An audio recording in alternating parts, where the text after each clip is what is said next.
Hello. One thing that we all want to experience much more in our lives is freedom. And why is freedom important? Because when you have the sense of freedom, you have a sense of fulfillment. And what is this freedom that I'm talking about? Freedom to be who you are. Freedom to start doing things that you love to do. All that is part of freedom. Now the question is, what is it that can lead you to higher level of freedom from wherever you are today?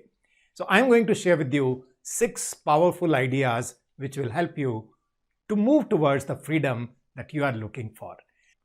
The first one is change your approach to life. All of us are living our lives from our own context, and that context is developed over a period of time from all past experiences that we have had.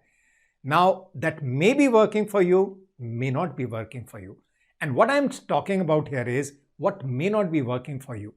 You may have developed over a period of time those beliefs, those thought patterns which are not serving you, and it's time to change them. You may be carrying emotions which may not have been resolved and they are interfering in your current life. You may need to change that. So that is why I'm saying change your approach to life. Start living from present to the future rather than from past to the present. That doesn't work very well. The second one is be responsible for your own happiness. All of us are finding our own ways to be happy, to be happier.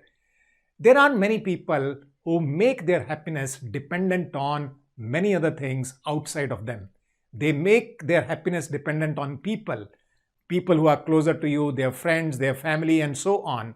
Now, if you are in that category, you are making your happiness dependent on the world around you rather than taking responsibility for your happiness. There are people who make their happiness dependent on other pursuits like shopping, like eating, like watching movies or so on. Again, you are making your happiness dependent on the outer world. That is why you need to take responsibility for your own happiness rather than making it dependent on the world outside or the events outside. They may or they may not occur. The third one is let people know how you want to be treated. I have been saying that we tend to carry a label on our head as to how we want ourselves to be treated. And with that projection, the world starts treating us. And what is that projection? The way we communicate, the way we show our body language, and so on.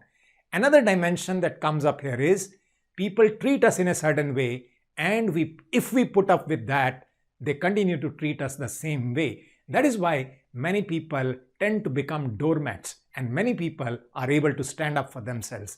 So let people know how you want to be treated. Stand up for yourself, be firm. Let them know what is right treatment for you, and obviously they'll start doing that. The next one is stop putting up with people and situations that you have outgrown. Now you are in your journey of development. And in that developmental journey, you may not be sure as to those who are around you at a certain point of time, whether they are also growing or not. And then the relations may not work very well over a period of time. And I always say it's okay to let those relations go, because in the process of your development, you are obviously forming new relations with people who are on similar journeys. The next one is set realistic expectations. You may have all the aspirations in the world, and it's absolutely okay to have those aspirations. And I'm not saying set realistic aspirations. I'm only talking about set realistic expectations. And your expectations must match the time frame that you have in mind, and at the same time, the kind of effort that you are putting in, kind of resources you have and you may require. Your expectations must match that. Otherwise, what is likely to happen is that you may experience a lot of frustration and a lot of stress, which is not required.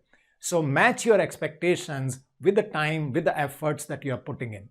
And the last one that I'm suggesting here is get help when you need it. All of us are living in an interdependent world. We are dependent on our office colleagues for our progress. We are dependent on our neighbors when we need some help and support. We are dependent on our family members to support our lives, and similarly, we are also doing the same for others. So we are living in an interdependent world, And I consider it absolutely okay to ask for help. Many people are not able to ask for help. Perhaps they think it's a sign of weakness. I don't consider it a sign of weakness. I consider if you are able to help others, you can also seek help from others. So get help when you need it in terms of resources, in terms of knowledge, in terms of skills, in terms of feedback for your growth, and so on. And when you get that help, acknowledge it with gratitude. And as you start putting in these 6 ideas that I've shared, I'm sure your level of freedom will keep on rising and you will start experiencing a lot of fulfillment in your life. I'll meet you in my next video. Wish you all the best.